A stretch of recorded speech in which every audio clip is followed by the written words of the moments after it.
Hey, man. I wanted to, after having a conversation with Danny, follow up with you just to get more clarity and give more clarity.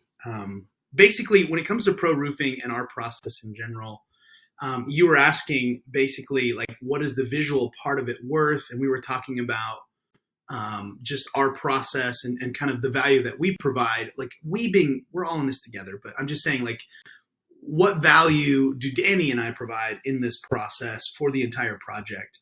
And I think I want to go back to the idea of what we did with Fran Experts and what we've done with other designers in the past is we do, when we're doing our job, the Republic discovery process provides like brand words for personification of the brand and for what products and services should feel like. So those kind of three words that kind of encapsulate those things, brand characteristics from the Miro board.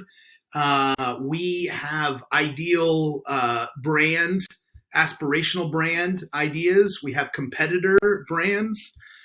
We develop an ideal client profile. We go through the story brand messaging elements of like, what is the character, the problem, the guide, the plan, the call to action, success, failure, a tagline. We have the messaging, all of that kind of stuff. Who are they going for? Why are they going for it? Like, basically, we're doing a lot of in the way that we have worked with designers, the way we worked with you and other Kyle, other Mark Alvis, is this is work that normally you would have to come up with somehow. And we're kind of handing it to you, like teeing it up for you and saying, yeah, we know this brand. We know their guts. We haven't gotten to the visuals yet, but we know it should look like this. And it's bounded by these three words. We know what the characteristics of what their brand are, the heart and soul of their brand. And by the time we've gone through story brand as well, we know typically several or at least one major kind of thematic thing. And so the reason I bring that up is it does two things. One, I think it does speak to this might be different than other projects, and the way that we work might be different than other projects. And we can talk about whether it's even ideal fit for what you like to do in the end. Like, maybe you'd rather be doing more of the discovery sessions than doing this, but like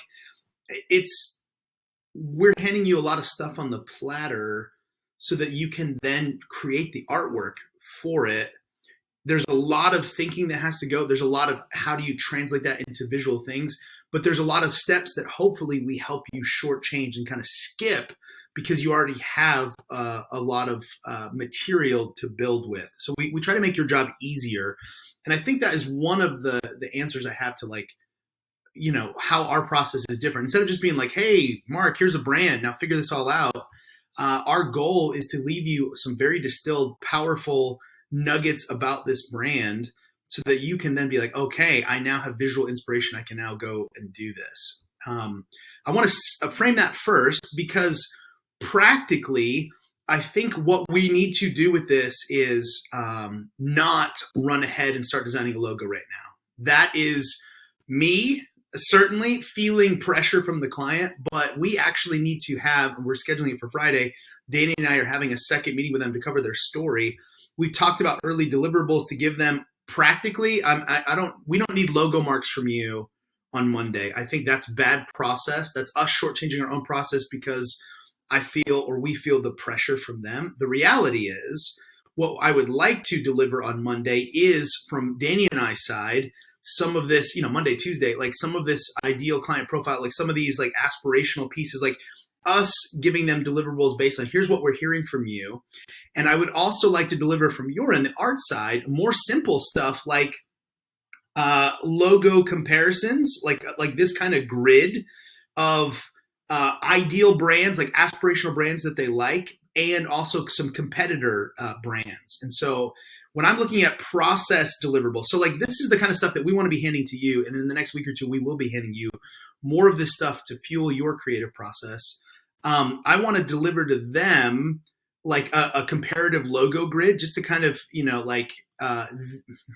it can start without the logo, but like these are the logos. It can start without their logo, just saying like these are the logos that you kind of the rub shoulders with or want to rub shoulders with, so they can see the difference and they can also see where they might fit in it. A couple color scheme options, and what I mean by color schemes is practically like 1 to 3. I'll actually put it up there too. Like 1 to 3 primary colors per scheme, and then 2 to 4 neutral colors per scheme. A couple font pairing options is optional. Honestly, it's an abbreviated work. Like we could just be like, these are your fonts. Like we don't have to give them as much choice unless they kick and scream. Like to your point, maybe I would say 2 color scheme options because people do like to be able to choose colors, and if we find as up to 2 color scheme options maybe, but maybe you just have like a primary one and we'll just kind of see, and then up to 2 font pairings options, just kind of like a title, and then a couple mock-ups, like you were saying, like we could give them an idea of what this could look like contextually. I think this is what we should be shooting for early next week. As part of the process, not logo marks, I think we are getting ahead of ourselves. And what I don't want you to feel is that we're putting too much on you. Like Danny and I want to give you all of this, or at least a proto form of all of this before you have to start creating art.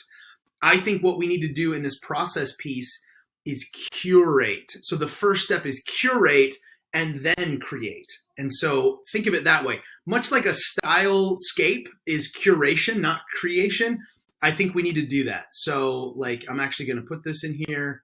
We're going to be curate, then create. I'm going to share this with you.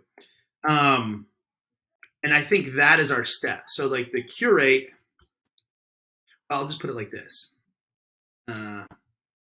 The curate step, and then create is this step, And so like just this idea of the actual deliverables or when you're actually creating art, but based on all of these knowns.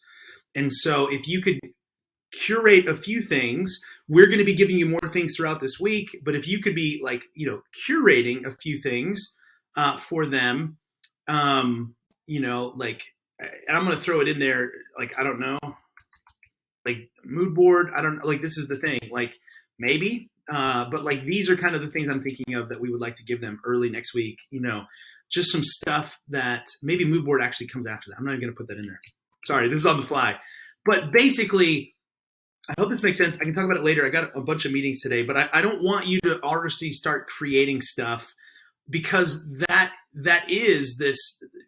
Yeah, like if it was pure creation from this point on, like, yeah, like that work is worth so much. What I don't want us to have to do is double duty. We're trying to curate for you the brand basically on a platter so that you can then be like, okay, now based on a few more inputs, I'll be able to easily create because this makes sense, And that is what we did with Fran Experts. Like literally our buddy Mark Alvis was able to plug in the stuff that we gave him in order to, like quickly into his own process in order to give some different concepts and for them, like this, I'd love to be able to send a mock-up like of a potential mark or some kind of thing, a potential mark and, on a truck, a piece of clothing and then paper kind of deal, like that kind of thing.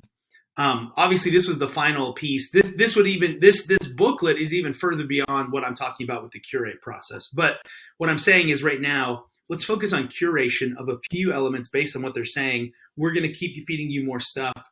And then next week, after we get more feedback and more points of data from them, and you get more points of data from us, like Danny and I, through more process, then we should start creating.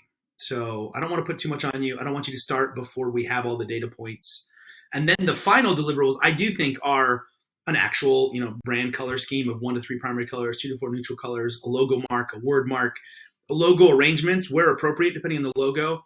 I'm getting from them some info as to like the documents and kind of formats that they use. I just want to see them so that we can kind of figure out, okay, their logo needs to do, these 2 or 3 functions.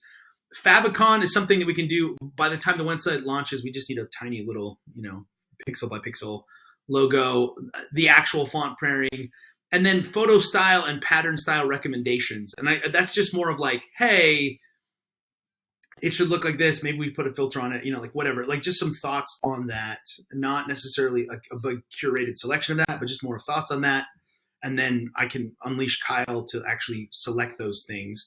And then the style sheet, in this case, just an encapsulation. It's not an extension of like you did for Rocket Station. It's more of just an encapsulation of like, yeah, this is all the work we did in a simple template, and pop it in there, and should be short work. We try to make it short work. So is that more clarity? I'd love to talk with you more about this. But again, I think right now, don't focus on creating, focus on curating some of these things, like the competitor brands, a couple color scheme options, some potential font pairings, or at least one good font pairing option that can be like web font, Adobe font. I would like to stick with those unless you find, something that's like, something easily purchasable and affordable that we could use for the web, because most of this stuff is going to go either in their logo, certainly, but that can be like vectorized. You don't have to own the font to do that. I'm also thinking practically for the web, and maybe even in Canva, whatever, something that's similar to something in Canva. Anyways, and then, some mock-up kind of stuff as well. These are my thoughts, and I hope this is more clarity for you.